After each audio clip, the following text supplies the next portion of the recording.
Apa hukum menggunakan jimat?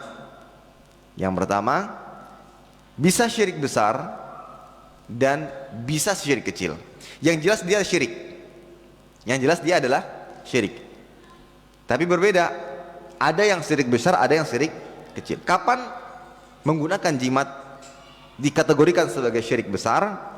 Yaitu ketika dia meyakini yang menolak bala dan mendatangkan manfaat itu murni jimatnya. Jadi kalau sudah makai gelang ini, pasti segala penyakit bahaya tidak akan pernah ada. Dan yang menggunakannya meyakini bahwa yang menolak bala itu ya jimat ini gitu. Ini syirik besar. Dan kita tahu syirik besar perbuatan yang mengeluarkan hamba dari keislaman, keluar dia dari Islam jika dia melakukan syirik besar. Dan kalau mati dalam keadaan syirik besar tidak akan diampuni. Innallaha la yaghfiru an yushraka bihi wa yaghfiru ma duna dzalika liman yasha.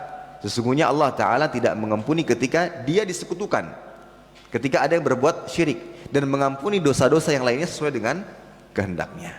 Nah itu ketika dia meyakini bahwa yang mendatangkan manfaat, yang menolak bala dan madarat itu murni dari jimatnya. Adapun ketika dia meyakini bahwa dia hanya sebagai sebab, jimat ini hanya sebagai sebab, tapi yang menetapkan, misalkan terhindar dari madarat, mendatangkan manfaat, dia masih meyakini yang melakukan itu adalah Allah Jalla wa'ala, yang menetapkan itu adalah Allah Jalla wa'ala, tapi dia menggunakan jimat, maka dia telah melakukan syirik kecil, ya. Dia telah melakukan syirik kecil. Dan sekali lagi perlu kita ingat bahwa penamaan besar dan kecil bukan bertujuan untuk merendahkan yang kecil, tidak. Hanya untuk menjelaskan perbedaan keduanya dan akibat yang ditimbulkan dari keduanya.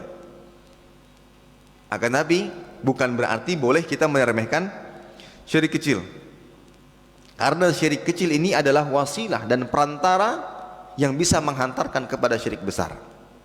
Hati manusia itu lemah, ya. Hati manusia itu mudah berbolak-balik.